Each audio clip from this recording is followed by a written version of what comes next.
हरे Krishna everyone, स्वागत है आप सभी का हमारे यूट्यूब चैनल एनसीआई क्लासेस में। आज हम बात करने वाले हैं क्लास 10 साइंस एनसीईआरटी के चैप्टर नंबर 5 लाइफ प्रोसेस के बारे में। और आज का अपना लेक्चर नंबर 5 रहने वाला है। इसमें हम बात करेंगे about respiration. So respiratory system क्या होता है इसके बारे में हम बात करेंगे in next lecture. But respiration ही जो वर्ड है आज इसका हम पोस्टमार्टम करेंगे, ठीक है। सो रेस्पिरेशन क्या होता है, देखो बहुत ही ध्यान से समझेंगे। रेस्पिरेशन जब भी ये वर्ड बच्चे सुनते हैं तो उनके दिमाग में ब्रीदिंग क्लिक करती है, मतलब सांस लेना और सांस छोड़ना, ठीक है। इनहेल और एक्सहेल नहीं, ये रेस्पिरेशन नहीं होता है, बिल्कुल गलत है, ठीक है। सो ये तो कभी लिखेंगे नहीं कि रेस्पिरेशन का मतलब है ब्रीदिंग, ठीक है। अब ये दोनों वर्ड में बहुत बड़ा डिफरेंस है, समझेंगे बहुत ही ध्यान से। रेस्पिरेशन और ब्रीदिंग इन दोनों में बहुत ही बड़ा डिफरेंस है। रेस्पिरेशन और ब्रीदिंग इनमें बहुत बड़ा डिफरेंस है। जब भी रेस्पिरेशन आता है तो बच्चों को लगता है वो ब्रीदिंग की बात कर रहा है, नहीं, वो ब्रीदिंग की बात नहीं कर रहा। देखो ब्रीदिंग का मतलब होता है इनहेल और एक्सहेल, ठीक है। इनहेल और एक्सहेल मतलब सांस अंदर लेना और बाहर छोड़ना। तो जब आप इनहेल करते हो तो आपकी बॉडी में O2 जाता है, मतलब ऑक्सीजन, और जब आप एक्सहेल करते हो तो आपकी बॉडी से बाहर CO2 जाता है, ठीक है। ये तो है ब्रीदिंग, इनहेल और एक्सहेल। रेस्पिरेशन का क्या मतलब है? रेस्पिरेशन का मतलब है बच्चा कि जब ऑक्सीजन ग्लूकोज को ब्रेक डाउन करता है और हमारी बॉडी में water plus carbon dioxide plus energy बनाता है, ठीक है। सो बेसिकली रेस्पिरेशन का मतलब है break down of glucose in the presence of oxygen and provides energy is called respiration. तो breathing is a different thing and respiration मतलब जो ऑक्सीजन है हमारी बॉडी में वो ग्लूकोज के साथ रिएक्शन करके हमारी बॉडी में एनर्जी प्रोवाइड करता है, और इस प्रोसेस को हम बोलते हैं रेस्पिरेशन। क्लियर है क्या? चलो देखो, the food has stored energy. तो जो फूड होता है हमारा उसमें क्या होती है? एनर्जी होती है, which is released during respiration, जो रेस्पिरेशन के टाइम पे रिलीज होती है। Therefore all living organism respire to get energy from food. तो इसीलिए जितने भी ऑर्गेनिज्म हैं सब क्या करते हैं? रेस्पिरेशन करते हैं ताकि उनको क्या मिले? एनर्जी मिले। क्लियर है? Then the process of breakdown of food. तो फूड का ब्रेकडाउन होता है in the cell with the release of energy, जिससे क्या बनती है? एनर्जी बनती है, और इस प्रोसेस को हम क्या बोलते हैं? रेस्पिरेशन बोलते हैं, ठीक है। The process of breakdown of food in the cell which provides energy, ठीक है, with the release of energy is called cellular respiration, ठीक है। इससे हमारी सेल्स क्या करती है? रेस्पायर करती है, रेस्पिरेशन करती है, जिससे उनको एनर्जी मिलती है। कैसे मिलती है अभी बात करेंगे आगे। Now cellular respiration takes place in the cells of all organisms. तो सारे ऑर्गेनिजम्स की सेल में सेल्यूलर रेस्पिरेशन अकर होता है। Now diverse organisms do this in different ways. तो जो अलग अलग टाइप के ऑर्गेनिज्म है वो अलग अलग टाइप से क्या करते हैं? रेस्पिरेशन करते हैं। Some use oxygen to break down glucose, कुछ क्या करते हैं? ऑक्सीजन का यूज करते हैं ब्रेक डाउन करने के लिए completely into carbon dioxide and water, and some use other pathways that do not involve oxygen. तो मैंने अभी क्या बोला? मैंने बोला रेस्पिरेशन मतलब जब ब्रेकडाउन होता है ग्लूकोज का इन द प्रेजेंस ऑफ ऑक्सीजन, लेकिन सारे ऑर्गेनिज्म ऑक्सीजन का यूज नहीं करते हैं ब्रेकडाउन के लिए, ठीक है, एनर्जी लेने के लिए। कुछ बिना ऑक्सीजन के भी रेस्पायर करते हैं और उनको हम बोलते हैं, आगे बात करेंगे हम उनको क्या बोलते हैं, ठीक है। आगे देखो, breakdown of glucose into 3 pathways. तो अपने पास यहां पे 3 पाथवेज में ग्लूकोज का ब्रेकडाउन होता है, जिसका डायग्राम, जिसका फ्लो चार्ट हमने यहां पे बनाया है, ठीक है। इसको अपन अभी समझेंगे, बट पहले थ्योरी पे थोड़ा सा कंसंट्रेट करो। In all cases the first step is the breakdown of glucose. तो जो ग्लूकोज का ब्रेकडाउन है उसमें सब में फर्स्ट स्टेप क्या रहेगा? अ 6 कार्बन मॉलिक्यूल, कौन सा? C6H12O6, इसकी बात कर रही है, ठीक है।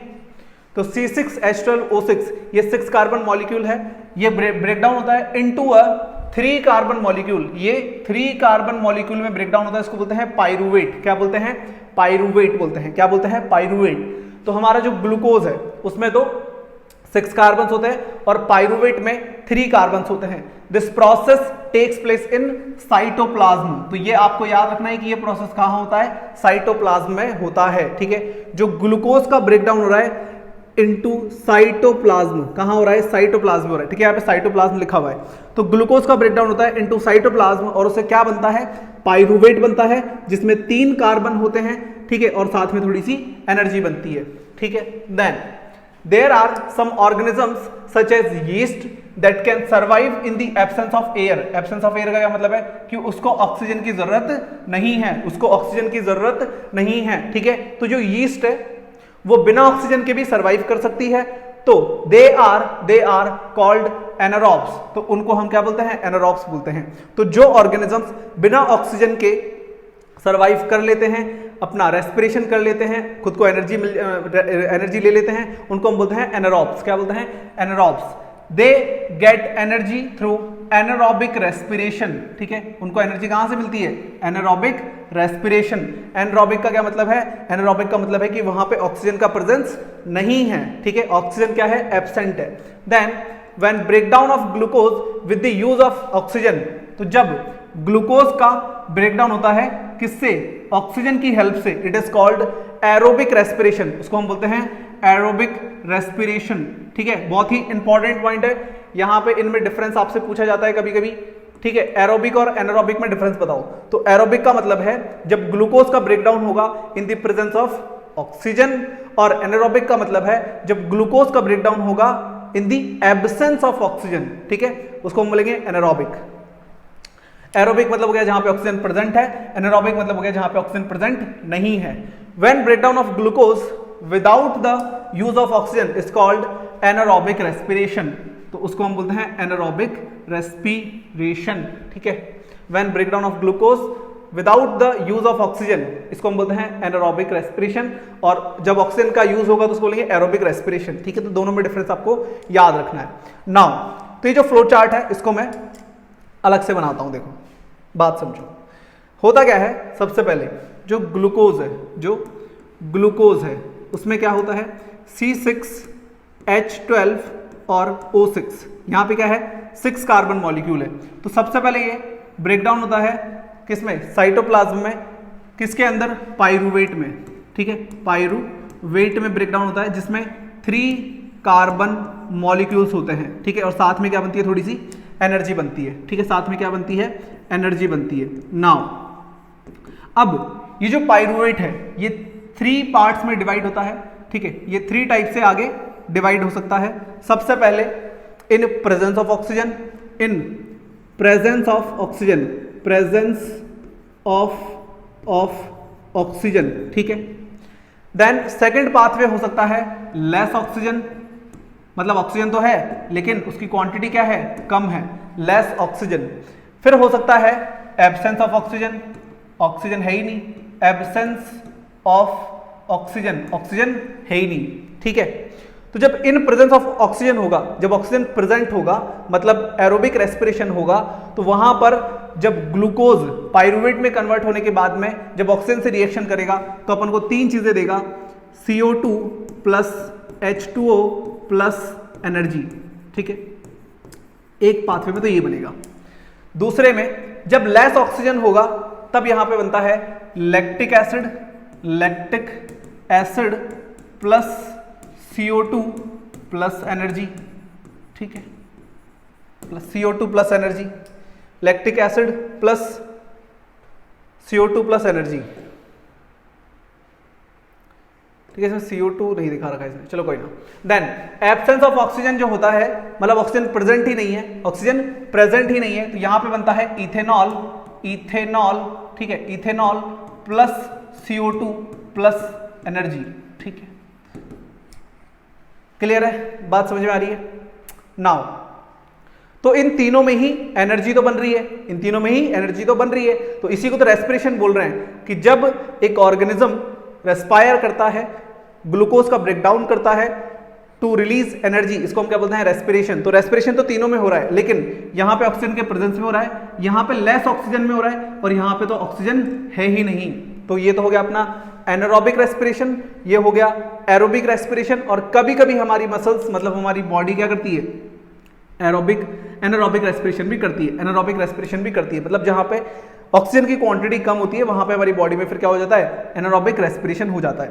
अब सबसे ज्यादा जो एनर्जी है वो इस वाले में रिलीज होगी, सबसे ज्यादा एनर्जी यहां रिलीज होती है, ठीक है, सबसे ज्यादा एनर्जी बनती है प्रेजेंस ऑफ ऑक्सीजन में। तो इस टाइप से क्या होता है, यहाँ पे ग्लूकोज का ब्रेकडाउन होता है इन 3 पाथवेज, ठीक है, इसको बोलते हैं breakdown of glucose, breakdown of glucose in 3 pathways, ठीक है। तो यहाँ पे 3 पाथवे है, ये इंपॉर्टेंट है बहुत ही ज्यादा, ठीक है, एग्जाम में ये आपसे पूछा जा सकता है, क्लियर है। देन अब देखो ये हमने फ्लो चार्ट यहाँ पे बना रखा है already.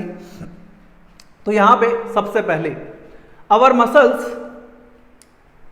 muscle cells can also respire anaerobically, मतलब हमारी जो मसल्स होती है वो भी कभी कभी एनारोबिकली क्या करती है, रेस्पायर करती है, but only for a short time, but कुछ टाइम के लिए करती है, ठीक है। When there is a temporary deficiency of oxygen, तो ये जो सेकंड वाला है जिसमें लेस ऑक्सीजन है, मतलब यहाँ पे ऑक्सीजन की क्वांटिटी कम है, तो इस टाइम पे हमारी बॉडी में क्या होता है, एनारोबिक रेस्पिरेशन होता है, हमारी मसल्स में एनारोबिक रेस्पिरेशन होता है, क्योंकि यहाँ पे ऑक्सीजन क्या है, कम पड़ जाती है ऑक्सीजन। तो यहाँ पे क्या बनता है, lactic acid plus energy, lactic acid plus energy. अब सुनो, ये जो लैक्टिक एसिड होता है यहाँ पे जो बन रहा है लैक्टिक एसिड प्लस एनर्जी, ये हमारी बॉडी में पेन जनरेट करता है, ठीक है, दर्द होता है इसके टाइम पे, ठीक है। तो जैसे ही मान लो हमने कोई बहुत ज्यादा फिजिकल एक्टिविटी कर ली, लाइक मान लो आप आज पहली बार जिम गए हैं, ठीक है, या फिर आपने बहुत टाइम बाद क्रिकेट खेल लिया या बैडमिंटन खेल लिया, तो जब आप अगले दिन उठेंगे सोकर, जब आप रेस्ट करेंगे, आपकी बॉडी अगले दिन उठेंगे तो आपके बॉडी में पेन हो रहा होगा, जो बॉडी पार्ट ज्यादा यूज हुआ है उस बॉडी पार्ट में आपकी बॉडी में पेन हो रहा होगा। क्यों होता है वो पेन, क्योंकि हमारी बॉडी में वहां पे क्या बन जाता है, लैक्टिक एसिड बन जाता है, ठीक है, क्या बन जाता है, लैक्टिक एसिड बन जाता है। तो जब हम बहुत ज्यादा फिजिकल एक्टिविटी करते हैं तो हमारी बॉडी में ऑक्सीजन की कमी हो जाती है, लेस ऑफ ऑक्सीजन होता है उस टाइम पे, और उस टाइम पे जो मसल्स में रेस्पिरेशन होता है उसकी वजह से लैक्टिक एसिड बनता है, एनर्जी कम बनती है, और वही लैक्टिक एसिड क्या करता है, पेन जनरेट करता है। Now during heavy exercise, fast running, cycling, walking for many hours, मतलब आपने कोई बहुत ज्यादा फिजिकल एक्टिविटी कर ली बहुत लंबे टाइम के लिए, और हैवी वेट लिफ्टिंग, या आपने एक दिन जिम कर लिया, ठीक है, the demand for energy is limited. तो जब आप वो करते हैं तो डिमांड क्या हो जाती है, बढ़ जाती है ना, बॉडी को ज्यादा एनर्जी चाहिए होती है, लेकिन बॉडी में जो ऑक्सीजन है वो लिमिटेड है, तो वहां पर क्या होता है, फिर लैक्टिक एसिड बनता है। तो लैक ऑफ ऑक्सीजन में लैक्टिक एसिड बनता है, और वही क्या करता है, पेन जनरेट करता है। The anaerobic respiration takes place in the muscle cells to fulfill the demand of energy। फिर हमारी मसल्स में एनारोबिक रेस्पिरेशन होता है जो क्या करता है, एनर्जी की डिमांड को कंप्लीट करता है, और उसी के साथ अब एनर्जी तो बन रही है ना, जब मैं बहुत ज्यादा फिजिकल एक्टिविटी कर रहा हूं तो एनर्जी तो मिलेगी, लेकिन साथ में क्या बनेगा, लैक्टिक एसिड बनेगा, और फिर वो हमारी मसल्स में पेन जनरेट करेगा। द क्रैम्प्स इंपॉर्टेंट है, the cramps occur when muscle cells respire anaerobically. तो जब हमारी मसल्स एनारोबिकली मतलब ऑक्सीजन के लेस में रेस्पिरेशन करती है तो क्या होता है, बॉडी में क्रैम्प्स आते हैं। The partial breakdown of glucose produce lactic acid. तो जो पार्शियल ब्रेकडाउन होता है ग्लूकोज का वो क्या बना लेता है, लैक्टिक एसिड बना लेता है। ये सेकंड वाला देख सकते हो तुम। The accumulation of lactic acid causes muscle cramp. और जो लैक्टिक एसिड बना है इसकी वजह से बॉडी में क्या होता है, क्रैम्प्स आते हैं, ठीक है। अब एक सवाल मेरा यहाँ पे, जो जिम जाने वाले लोग होते हैं वो स्टीम बाथ लेते हैं, ठीक है, और जो जिम नहीं जाते हैं वो हॉट बाथ लेते हैं, ठीक है, गरम गरम पानी से नहा लेते हैं। तो जब हम गरम पानी का यूज करते हैं तो हमारी बॉडी से क्रैम्प्स ठीक हो जाते हैं। ऐसा क्यों है, ठीक है, सो कमेंट बॉक्स में बताएंगे इसका रीजन मुझे आप सभी। फिर हम इसकी बात करेंगे नेक्स्ट लेक्चर में कि ऐसा क्यों होता है कि जब हमारी बॉडी में क्रैम्प्स आते हैं और जैसे ही हम हॉट बाथ लेते हैं तो वो क्रैम्प्स ठीक हो जाते हैं, उससे हमें रिलीफ मिलता है। तो ऐसा क्यों है, रीजन बताएंगे नाउ, ठीक है। सो ये हमने समझा कि ग्लूकोज इन साइटोप्लाज्म पहले पाइरूवेट में ब्रेक होता है, उसके बाद अगर ऑक्सीजन प्रेजेंट है तो बनेगा CO2 H2O प्लस एनर्जी, यहाँ पे सबसे ज्यादा एनर्जी बनती है। फिर हमने बोला कि कभी कभी हमारे मसल्स में क्या होता है, एनारोबिक रेस्पिरेशन होता है, क्योंकि हम बहुत ज्यादा फिजिकल एक्टिविटी करते हैं तो हमारी बॉडी को ऑक्सीजन की रिक्वायरमेंट होती है, एनर्जी की रिक्वायरमेंट होती है। अब वहां पे एनर्जी तो बनती है, लेकिन साथ में क्या बन जाता है, लैक्टिक एसिड बन जाता है। तो लैक ऑफ ऑक्सीजन जब हमारी मसल्स में होता है तो वहां पे लैक्टिक एसिड बनता है और उस लैक्टिक एसिड की वजह से क्रैम्प्स आते हैं। और थर्ड पार्ट में अपन ने पढ़ा कि एब्सेंस ऑफ ऑक्सीजन में यीस्ट ये क्या एक ऑर्गेनिज्म है जो क्या करता है, रेस्पिरेशन करता है। तो यीस्ट जब एब्सेंस ऑफ ऑक्सीजन में रेस्पिरेशन करता है तो ये क्या बनाता है, इथेनॉल बनाता है, प्लस CO2 बनाता है, प्लस एनर्जी बनाता है। अब ये इथेनॉल क्या है, ये अल्कोहल है। इथेनॉल क्या है, अल्कोहल है।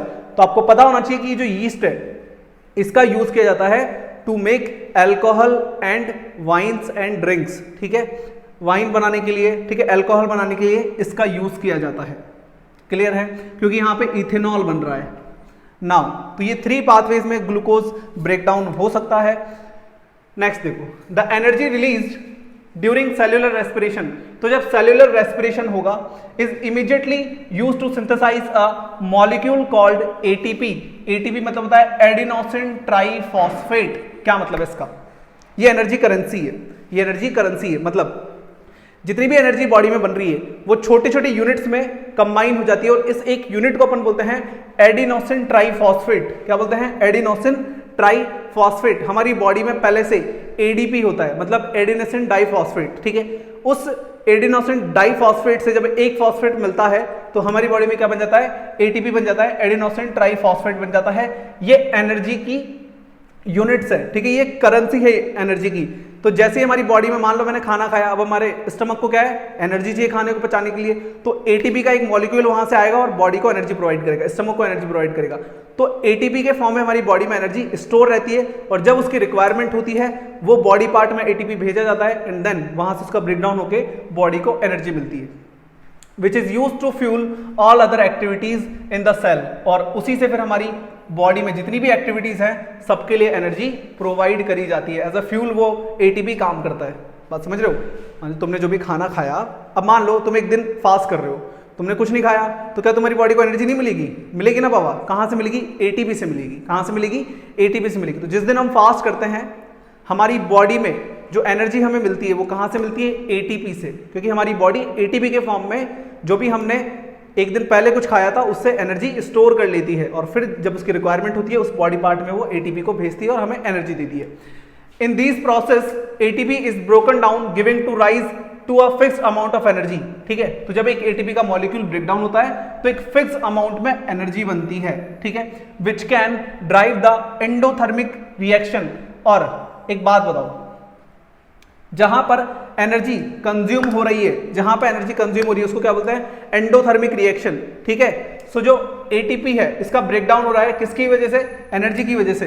एटीपी का ब्रेकडाउन हो रहा है किसकी हेल्प से, एनर्जी की हेल्प से। तो जब किसी रिएक्शन में एनर्जी इन्वॉल्व हो जाती है तो उसको बोलते हैं एंडोथर्मिक रिएक्शन, और जब एनर्जी रिलीज होती है तो उसको बोलते हैं एक्सोथर्मिक रिएक्शन। तो यहाँ पे कौन सी रिएक्शन हो रही है, endothermic reaction taking place in the cell. और हमारी सेल्स में क्या होता है, एंडोथर्मिक रिएक्शन होती है। ठीक है, नाउ अब ये एक इंपॉर्टेंट पार्ट है जो मैंने भी आपको बताया था कि आपको याद करना है कि एरोबिक और एनारोबिक रेस्पिरेशन में क्या फर्क होता है। तो सबसे पहला एरोबिक और एनारोबिक। एरोबिक मतलब जहां पे ऑक्सीजन का प्रेजेंस हो, तो सबसे पहला पॉइंट अपना वही है, take place in the presence of oxygen. यहां पे ऑक्सीजन का प्रेजेंस होगा, यहां पे ऑक्सीजन का प्रेजेंस होगा। एनारोबिक में ऑक्सीजन एब्सेंस होगा, takes place in the absence of oxygen. यहां पे ऑक्सीजन नहीं होगा, यहां पे ऑक्सीजन नहीं होगा। जो अपन ने पढ़ा यीस्ट के अंदर, चेक करो, यीस्ट में अपन ने क्या बोला, यीस्ट में एब्सेंस ऑफ ऑक्सीजन। तो यहां पे क्या हो रहा है, यहां पे हो रहा है एनारोबिक और यहां पे हो रहा है एरोबिक रेस्पिरेशन। क्लियर है, नेक्स्ट देखो, अकर्स इन माइटोकॉन्ड्रिया। ठीक है, सो ये कहां होता है, माइटोकॉन्ड्रिया में होता है। ये कहां होता है, माइटोकॉन्ड्रिया में होता है। ये देखो यहां रहा माइटोकॉन्ड्रिया। तो अपने 9th क्लास में पढ़ा होगा माइटोकॉन्ड्रिया क्या होता है, एनर्जी। ठीक है, एनर्जी का सेंटर होता है। ठीक है, माइटोकॉन्ड्रिया क्या होता है, एनर्जी का सेंटर होता है। हमारी बॉडी में, हमारी सेल्स में एनर्जी वहीं से जनरेट होना चालू होती है। So occurs in mitochondria, then occurs in cytoplasm. ये कहां होता है, साइटोप्लाज्म में होता है। एरोबिक कहां, एनारोबिक कहां होता है, अकर्स इन साइटोप्लाज्म। सो ये अपन ने इधर बात करी थी इसकी, ये रहा। ठीक है, यहां पे तुम्हारी बुक में देखना साइटोप्लाज्म लिखा होगा, इस वाले पार्ट में कहीं ना कहीं तो होगा। देखो डायग्राम में तुम्हारी बुक में देखना, तुम्हें मिल जाएगा। ठीक है, मसल सेल, साइटोप्लाज्म, ये रहा। ठीक है, ये रहा साइटोप्लाज्म। सो ये वाला पार्ट अपना पास साइटोप्लाज्म में हो रहा है। ठीक है, एनारोबिक। देन नेक्स्ट है अपने पास end products are CO2 and H2O, ठीक है। सो यहां पे एंड प्रोडक्ट क्या बन रहे हैं, माइटोकॉन्ड्रिया में जब रेस्पिरेशन हो रहा है तो यहां पे एंड प्रोडक्ट क्या बन रहे हैं, CO2 प्लस H2O, एनर्जी तो बनेगी सब में, CO2 प्लस H2O। और यहां पे एंड प्रोडक्ट क्या बनेगा भाई, alcohol plus lactic acid, alcohol plus lactic acid. देखो ना, ये एल्कोहल मतलब इथेनॉल और ये लैक्टिक एसिड, इन दोनों में क्या हो रहा है, एनारोबिक रेस्पिरेशन, ठीक है। इन दोनों में क्या हो रहा है, एनारोबिक रेस्पिरेशन। एरोबिक रेस्पिरेशन सिर्फ तब होगा जब प्रेजेंस ऑफ ऑक्सीजन होगा, अदरवाइज अगर ऑक्सीजन कम है या फिर ऑक्सीजन है ही नहीं तो उसको हम बोलते हैं एनारोबिक रेस्पिरेशन। तो ये दोनों एनारोबिक के हैं और ये एरोबिक का है, ठीक है। Then more amount of energy is released, यहां पे मैंने बोला था अभी कि एरोबिक में बहुत ज्यादा एनर्जी बनती है, ठीक है। बताया था ना अभी कि इस वाले पार्ट में सबसे ज्यादा एनर्जी बनती है। ये देखो, इस वाले पार्ट में जो माइटोकॉन्ड्रिया में हो रहा है, यहां पे इस वाले पार्ट में सबसे ज्यादा एनर्जी बनती है। देन इधर less amount of energy release, ठीक है। तो जो एनारोबिक रेस्पिरेशन उसमें एनर्जी कम बनेगी, ठीक है। सबसे ज्यादा एनर्जी हमें मिलेगी कहां पर, जो लास्ट वाला पार्ट अपने पास जिसमें CO2 plus H2O plus energy बनेगी, मतलब माइटोकॉन्ड्रिया वाले पार्ट में बनेगी, ठीक है भाई। बात समझ में आ रही है क्या? सो आज के लेक्चर में हमने डिस्कस करा अबाउट रेस्पिरेशन क्या होता है, इसके हमने बहुत अच्छे से डिस्कशन किया, क्लियर है। सो आज के लेक्चर में इतना ही, मिलते हैं आपसे नेक्स्ट लेक्चर में और बात करेंगे रेस्पिरेटरी सिस्टम के बारे में। तब तक के लिए bye bye, have a good day.